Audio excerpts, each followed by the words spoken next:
এই জীবনে ভূতের রাজার একখানা বর পেলে পালিয়ে যাব এ রাত্রিরেই সব পিছু টান ফেলে। চাইব শুধু পাইন বনে ছোট্ট একটা ঘর, ঢুকলে শুধু মেঘই ঢুকুক, দুঃখেরা হোক পর। পাইন বনের পাশে ছোট্ট কাঠের হোমস্টের ব্যালকনিতে বসে গরম চায়ে চুমুক দিতে দিতে মেঘের সমুদ্র থেকে সূর্যোদয় হতে দেখা এ এক অসাধারণ অভিজ্ঞতা। তার সাথে দোসর শ্বেত শুভ্র কাঞ্চনজঙ্ঘা। এই ভিউ যদি পেতে চান আপনাকে চলে আসতে হবে তিনচুলেতে পাইন নেস্ট হোমস্টেতে। শিয়ালদা থেকে রাত 11:20 পদাতিক এক্সপ্রেস ধরে এবারে আমাদের গন্তব্য ছিল সোজা তিনচুলে। শিয়ালদা থেকে যথাসময়ে ট্রেন ছাড়লেও এনজেপি পৌঁছতে কিন্তু এবার আমাদের অনেক দেরি হয়েছিল। এতবার আমরা উত্তরবঙ্গে গেছি, এই প্রথমবার দেখলাম 3.5 ঘন্টা ট্রেন লেট। সাথে থাকা টুকটাক কেক বিস্কুট খেতে খেতে আর বাইরের সৌন্দর্য দেখতে দেখতে আমরা যখন এনজেপিতে গিয়ে পৌঁছালাম তখন ঘড়িতে বাজে 12:37। পদাতিক এক্সপ্রেসের কিন্তু এনজেপিতে পৌঁছানোর সময় সকাল 9:30। এত লেট বুঝতেই পারলাম আজকের দিনটা আর আমরা কিছুই করতে পারবো না শুধুমাত্র জার্নি ছাড়া।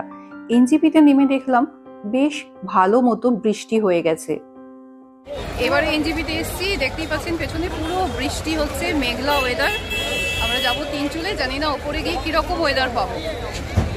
আমাদের আগে থেকেই গাড়ি বলা ছিল, ড্রাইভার ভাই অনেকক্ষণ আগেই এসে পৌঁছে গিয়েছিলেন এবং আমাদের জন্য ওয়েট করছিলেন। স্টেশন চত্বরের বাইরে এত জল জমেছিল মনে হলো আমরা যেন দীঘায় চলে এসেছি। এতবার উত্তরবঙ্গে এসেছি কিন্তু এইরকম জল জমা খারাপ রাস্তা কিন্তু কোনোবারেই আমরা পাইনি।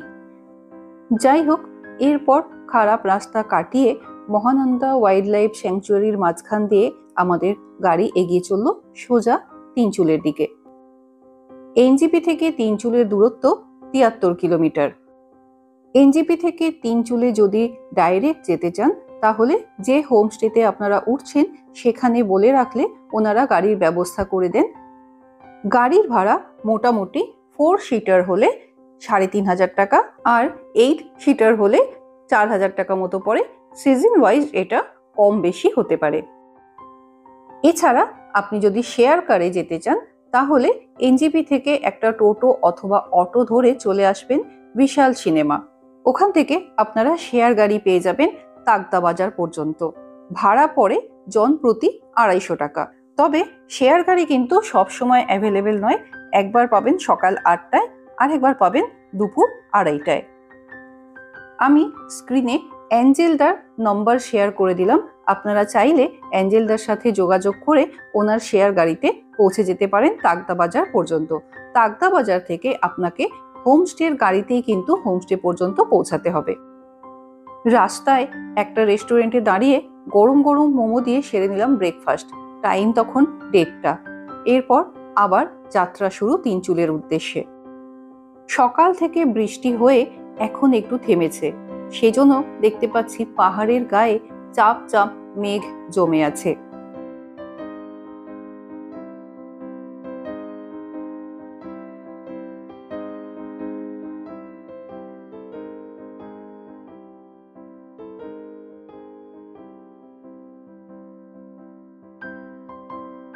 এক এক করে সেবকেশ্বরী কালী মন্দির, করোনেশন ব্রিজ পার করে আমাদের গাড়ি এগিয়ে চলল বৃষ্টি ধোয়া রাস্তা ধরে। যত ওপর দিকে উঠতে লাগলাম তত দেখলাম রাস্তাও খারাপ আর তার সাথে ওয়েদারও খারাপ। চারদিক একদম কুয়াশায় ছেয়ে গেছে আর তার সাথে হাড় কাঁপানো ঠান্ডা। গাড়ির জানালার কাঁচ আমরা খুলে রাখতে পারছিলাম না, এত ঠান্ডা লাগছিল। তবে হ্যাঁ, রাস্তা খারাপ শুনে কিন্তু একদম ভয় পাবেন না। মাঝখানে 5 থেকে 10 মিনিট মতোই কিন্তু খারাপ রাস্তা পেয়েছিলাম, তারপর আবার ভালো রাস্তা। এখন আমরা তিস্তা ভ্যালিতে, একটু আগেই বৃষ্টি থেমেছে যার জন্য চারদিকটায় পুরো মেঘ ছেয়ে রয়েছে। পাহাড়ের ভেতর থেকে মেঘগুলো কুয়াশার মতো উঠে আসছে।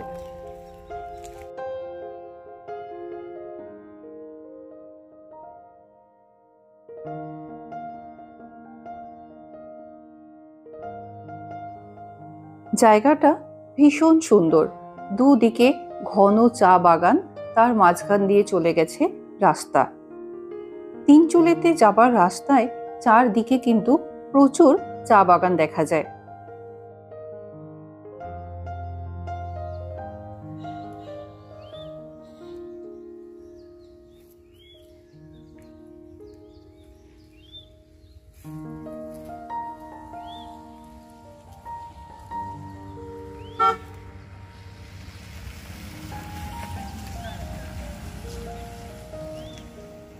আজ हम लोगों के साथ है दीपेश भैया। এখন আপনাদের যেটা দেখালাম সেটা ছিল তিস্তা ভ্যালি टी गार्डन। एरपर जाबो আমরা रंगली रंगलिया टी गार्डन है। यहाँ से वो कितना दूर पे पड़ेगा? यहाँ से आपको 20 मिनट 20 मिनट। और उसके बाद तीनचूले पहुँचने में मोटामोटी 1 घंटा लग जाएगा। 1 घंटा लग जाएगा। और रास्ते में और कुछ आएगा व्यू पॉइंट? नहीं, अभी रंगली टी गार्डन। अच्छा। এর পরের ভিউ পয়েন্ট হলো রংলি রংলিয়াট টি গার্ডেন। তিনচুলে যাবার দিনেই কিন্তু এই ভিউ পয়েন্টগুলো দেখিয়ে তারপরেই আপনাকে হোমস্টেতে নিয়ে যাওয়া হয়। বাঁ দিকে যেটা দেখতে পাচ্ছেন সেটা কিন্তু দার্জিলিং শহর। পাহাড়ের এপার থেকে মেঘ কুয়াশায় ঢাকা দার্জিলিংকে দেখে কিন্তু একেবারেই চেনা যাচ্ছে না। এরপর আমরা এসে পৌঁছালাম পরবর্তী ভিউ পয়েন্ট রংলি রংলিয়াট টি গার্ডেনে।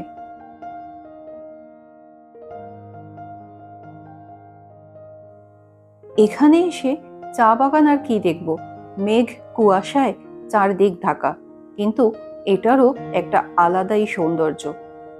চা বাগানে এসে আমরা তিস্তা ভ্যালির মতো অতটা ভালো ভিউ পেলাম না, যদিও এই চা বাগানটা খুবই সুন্দর, কিন্তু যেহেতু বৃষ্টি হয়েছে চারদিকটা কুয়াশায় একদম ঢেকে গেছে, মনে হচ্ছে আমরা পুরো মেঘের মধ্যে দাঁড়িয়ে আছি, যার জন্য চা বাগানের যে সুন্দর ভিউ সেইটা আপনাদের দেখাতে পারছি না, কিন্তু চারদিকের যে অসাধারণ একটা সুন্দর ভিউ মেঘের কারণে কুয়াশার কারণে সেইটা জাস্ট উপভোগ করার মতো। দেখুন পেছন দিয়ে একটা গাড়ি আসছে, মনে হচ্ছে মেঘের ভেতর দিয়ে গাড়িটা বেরিয়ে আসলো। মেঘের দেশে চললাম।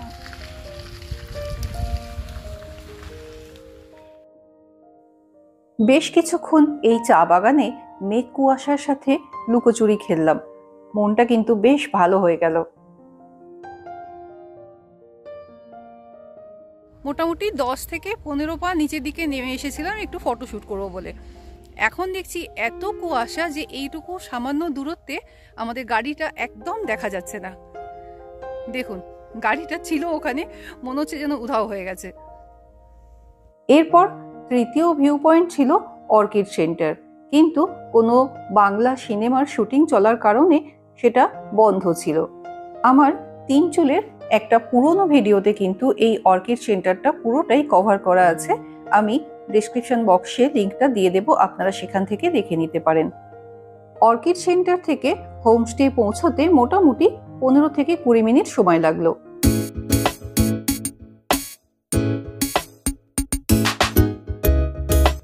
আমরা এসে পৌঁছে গেছি আমাদের এবারের গন্তব্য পাইন নেস্ট হোমস্টেতে। দুপাশে সুন্দর রং বেরঙের পাহাড়ি ফুল দিয়ে সাজানো কয়েক ধাপ সিঁড়ি ওপরে উঠলেই হোমস্টের রুমে পৌঁছে যাবেন। শুরুতেই যেটা বলেছিলাম, পাইনের জঙ্গলের ধারেই কিন্তু এই সুন্দর ছোট্ট কাঠের হোমস্টে, একদম নতুন, তাই সবকিছুই স্পিক অ্যান্ড স্প্যান। হোমস্টের লোকেশনটা দেখে প্রথম দেখাতেই কিন্তু ভীষণ পছন্দ হয়ে গেল। চলুন আপনাদের একটু রুম ট্যুর করিয়ে দিই। বর্তমানে হোমস্টেটাতে গেস্টদের জন্য 2টো রুম রয়েছে, দুটোই 4 বেডেড রুম, তবে 5 জন অ্যাডজাস্ট করতে পারেন। 2টো ডাবল বেড রয়েছে। এখানে বেশ ভালো ঠান্ডা পড়ে, তাই ডাবল ব্ল্যাঙ্কেটও দেওয়া রয়েছে প্রত্যেকটা বেডেই। এদিকে রয়েছে ইলেকট্রিক কেটল, কাঁচের গ্লাস রয়েছে, জগ রয়েছে, আর একটা থার্মাস রয়েছে গরম জল রাখার জন্য। এছাড়াও এখানে প্রত্যেকটা বেডে রয়েছে বেড ওয়ার্মার, যেহেতু রাত্রের দিকে বেশ ঠান্ডা পড়ে তাই এখানে বেড ওয়ার্মার দেওয়া রয়েছে। একটা সাউন্ড সিস্টেমও রয়েছে, মোবাইলের ব্লুটুথের সাথে কানেক্ট করে চালাতে পারেন। সামনে বড় আয়না রয়েছে আর দুদিকে বেশ বড় বড় দুটো কাঁচের জানালা রয়েছে। জানালা দিয়ে বাইরের বেশ সুন্দর ভিউ দেখা যায়। ওয়েদার ক্লিয়ার থাকলে আপনি এই 1 নম্বর রুমের জানালা দিয়েই কিন্তু সানরাইজ দেখতে পাবেন। এবার এই রুমটার ওয়াশরুমটা একটু দেখিয়ে দিচ্ছি। বেশ পরিষ্কার পরিচ্ছন্ন ওয়াশরুম, ওয়েস্টার্ন টয়লেট রয়েছে, বেশ স্পেশিয়াস। এদিকে গিজারও রয়েছে, আয়না রয়েছে, সামনে একটা ওয়াশ বেসিনও রয়েছে। রুম থেকে বেরিয়েই সামনে রয়েছে বসার জায়গা। লাঞ্চ, ব্রেকফাস্ট এগুলো কিন্তু আপনারা এখানে বসেই করতে পারেন। আর এর পাশেই রয়েছে রুম নাম্বার 2। দুটো রুমই একইভাবে সাজানো। এখানেও দুটো বড় বড় বেড রয়েছে। 4 বেডের রুম, কিন্তু মোটামুটি 5 জন অ্যাডজাস্ট করে নেওয়া যায়। বেশ সুন্দর ছিমছাম করে রুমগুলো সাজানো রয়েছে। আর প্রপার্টিটা যেহেতু একেবারেই নতুন, তাই সবকিছু ভীষণ নিট অ্যান্ড ক্লিন। এখানেও electric Kettle, jug, glass, thermos সব কিছুই দেওয়া রয়েছে। আর বেডে রয়েছে বেড ওয়ার্মার। এখানেও একটা টেবিল রয়েছে, বড় একটা আয়না রয়েছে আর বড় বড় 3টে জানালা রয়েছে এই রুমটায়। ট্রেন লেট থাকার কারণে সাইট সিন করে হোমস্টেতে পৌঁছতে আমাদের প্রায় সন্ধে হয়ে গিয়েছিল, তাই প্রায় সন্ধেবেলাই আমরা লাঞ্চ করলাম।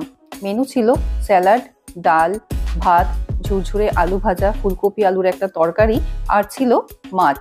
আপনি যদি এই হোমস্টেতে 2 দিন থাকেন তাহলে একদিন লাঞ্চে মাছ দেওয়া হয়। আমরা যেদিন গিয়েছিলাম তার পরের দিন ছিল দোল পূর্ণিমা। হোমস্টের রুম আর ব্যালকনিতে বসে পূর্ণিমার চাঁদ দেখতে দেখতে কখন যে সন্ধেটা কেটে গেল বুঝতেই পারলাম না।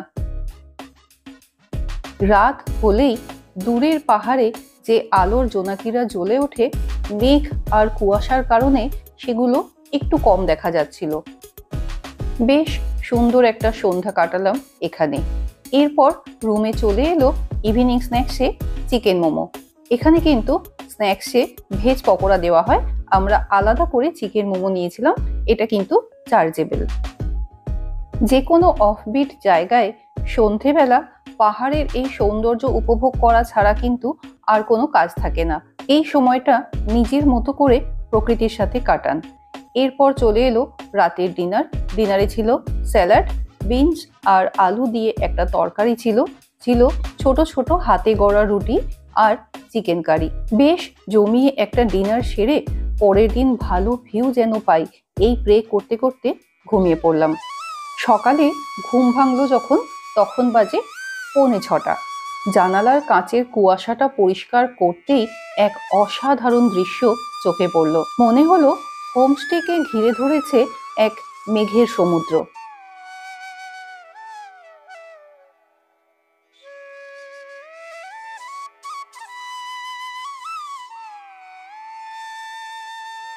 আর হোমস্টের বাঁ দিকটা দিয়ে দেখা যাচ্ছে কাঞ্চনজঙ্ঘা। চারদিকের এই অসাধারণ মেঘেদের সাম্রাজ্য দেখে একটাই কথা মাথায় আসছিল, আসবে উপর আসমান নিচে। হোমস্টের ব্যালকনিতে বসে এক অসাধারণ সূর্যোদয়ের সাক্ষী থাকলাম আমরা। হোমস্টেতে পেয়ে গেলাম খাঁটি গরুর দুধ, সাথে ছিল কফির পাতা, হাতে কফির কাপ আর সামনে এই অসাধারণ দৃশ্য। এই হোমস্টেটা একদম রাস্তার ওপরে, এটাই মেন রাস্তা। আর ঠিক তার ওই পাশে দেখা যাচ্ছে অরেঞ্জ গার্ডেন আর ওদিকে রয়েছে একটা ওয়াচ টাওয়ার।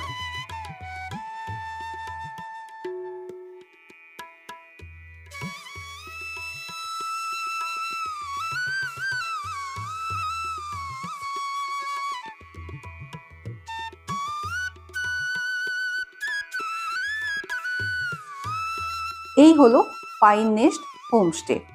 হোমস্টের ওই পাশে রয়েছে সেই মেঘের সমুদ্র, যেখান থেকে আমরা সুন্দর সূর্যোদয় দেখলাম। এটা হলো তিনচুলের মেন রাস্তা, যাওয়া আসার রাস্তার মাঝেই কিন্তু হোমস্টেটা। আর ঠিক এর উল্টো দিকেই রয়েছে একটা ওয়াচ টাওয়ার। ওখান থেকে দারুণ কাঞ্চনজঙ্ঘার ভিউ দেখা যায়। এই সিঁড়ি চলে গেছে ওপরে ওয়াচ টাওয়ার পর্যন্ত।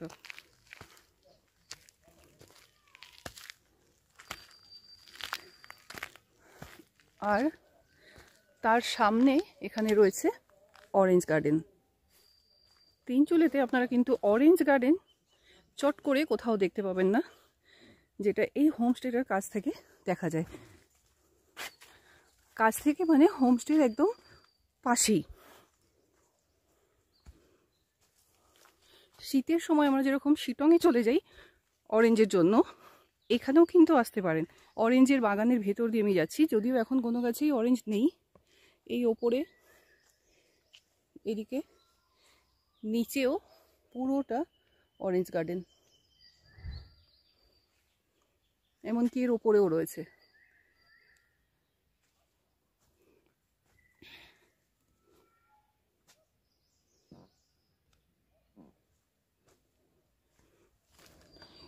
এই অরেঞ্জ বাগান আর এখান থেকে হোমস্টে।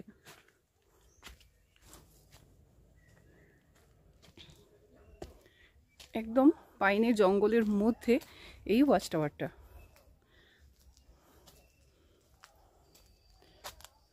ওয়াচ টাওয়ারের ওপর থেকে চারদিকের দারুণ সুন্দর একটা ভিউ পাওয়া যায়।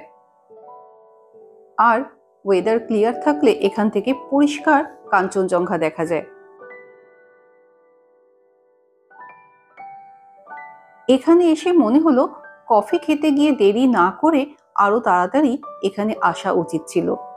তবে সানরাইজের ভিউটা কিন্তু আপনারা এখান থেকে পাবেন না, গাছের জন্য আড়াল হয়ে যায়। এখান থেকে কাঞ্চনজঙ্ঘার দারুণ ভিউ পাওয়া যায়। আর সানরাইজের ভিউয়ের জন্য আমাদের হোমস্টের ব্যালকনি কিন্তু যথেষ্ট। গতকাল যে পরিমাণ মেঘ আর কুয়াশা ছিল আমরা ভাবতেই পারিনি আজকে এত সুন্দর এবং এত কাছ থেকে কাঞ্চনজঙ্ঘা দেখতে পাবো। সুন্দর একটা সকাল দিয়ে আজকের দিনটা শুরু হলো। আশা করি সারা দিনটা খুব ভালো কাটবে। তবে আমরা এখানে থাকতে থাকতেই দেখলাম কাঞ্চনজঙ্ঘা মেঘে ঢাকা পড়ে যাচ্ছে। দূর থেকে একটা মন্দিরের ঘন্টার আওয়াজ পাচ্ছিলাম, আর এই ওয়াচ টাওয়ারে এসে মনে হলো যেন মন্দিরটা একটু সামনেই রয়েছে। সেই জন্য ভাবছি চলুন একটু মন্দিরটা থেকেও ঘুরে আসা যাক, দেখা যাক এখানে আদৌ মন্দিরটা আছে না নেই।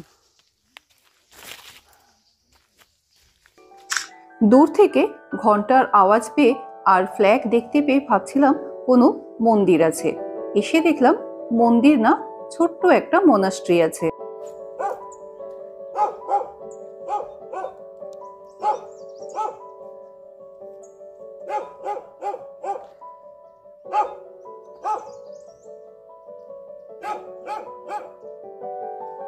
নো এন্ট্রির বোর্ড দেখে আর দুটো কুকুরের চিৎকার শুনে এর থেকে বেশি যাবার আর সাহস হলো না এখান থেকেই। তাই আমরা আবার ফিরে চললাম।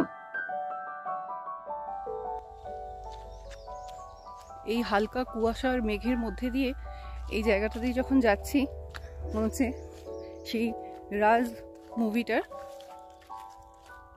ঠিক সেরকম একটা ফিলিংস আসছে।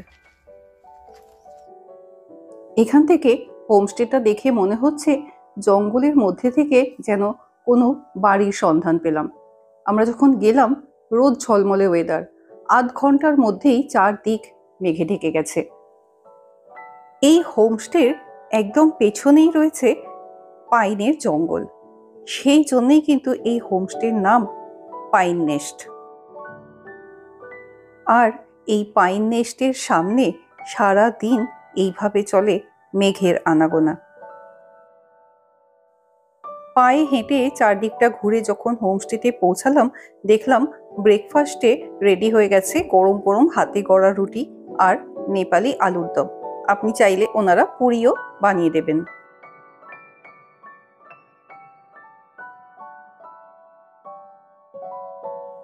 ব্রেকফাস্ট সেরে আবার বেরিয়ে পড়লাম চারদিকটা ঘুরে দেখতে। গুম্বাধারা ভিউ পয়েন্ট যাবার রাস্তায় পড়ে এক ঘন পাইনের জঙ্গল। সেখানে কিছুক্ষণ সময় কাটাতে পারেন। জায়গাটা সত্যিই দারুণ, আর তার সাথে ফটোগ্রাফির জন্য কিন্তু একেবারে পারফেক্ট।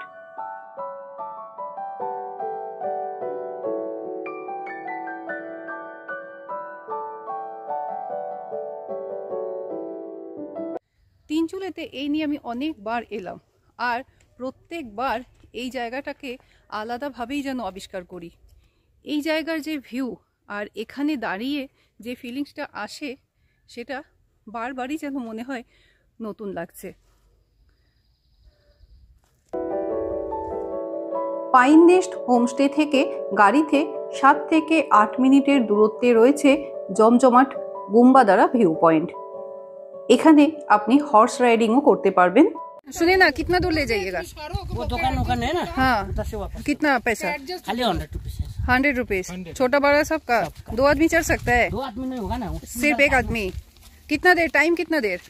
अब टाइम लो, फिर भी 10 मिनट? आओ हिलेगा ना, काठेर थोड़ी जाते। 100 টাকার বিনিময়ে মিনিট 10 আপনি ঘোড়ার পিঠে চড়ে ঘুরতে পারবেন পাহাড়ি রাস্তায়। एरा धर ना, 1 मिनट तुम्हें को फोलिन देवी बना देबो हम। फूलन देवी? अरे बाप रे, अरे केस से এরকম कर ना, अरे बेटी लो हां ছবি তুলুন তো, এই কথা বলা আলি মুখটা লাগছে তো। গুম্বাদারা ভিউ পয়েন্ট জায়গাটা তিনচুলের মধ্যে বেশ জমজমাট একটা জায়গা। এখানে আপনি যেমন হর্স রাইডিং করতে পারবেন, সেরকম বেশ কিছু দোকানপাটও রয়েছে। নিচে এখান থেকে দেখা যাচ্ছে রঙ্গিত নদী, আর ওপরে রয়েছে ঘন সবুজ চা বাগান আর পাকদণ্ডী রাস্তা। আকাশ পরিষ্কার থাকলে দেখা যায় কাঞ্চনজঙ্ঘা। এছাড়া তিনচুলে থেকে ঘুরে নিতে পারেন Lamahatta eco park, lovers view point, যেখান থেকে ত্রিবেণী সঙ্গম দেখা যায়, আর এখান থেকে দার্জিলিং মাত্র 27 কিলোমিটার, তাই চাইলে দার্জিলিং থেকেও ঘুরে আসতে পারেন। তিনচুলে জায়গাটা এতটাই সুন্দর, যতবারই যাই না কেন মন ভরে না, তাই বারবার ছুটে যাই আর প্রত্যেকবার নতুনভাবে আবিষ্কার করি তিনচুলেকে। এবারের লোকেশনটা আপনাদের কেমন লাগলো জানাতে ভুলবেন না কিন্তু। দেখা হচ্ছে খুব তাড়াতাড়ি পরবর্তী পর্বে।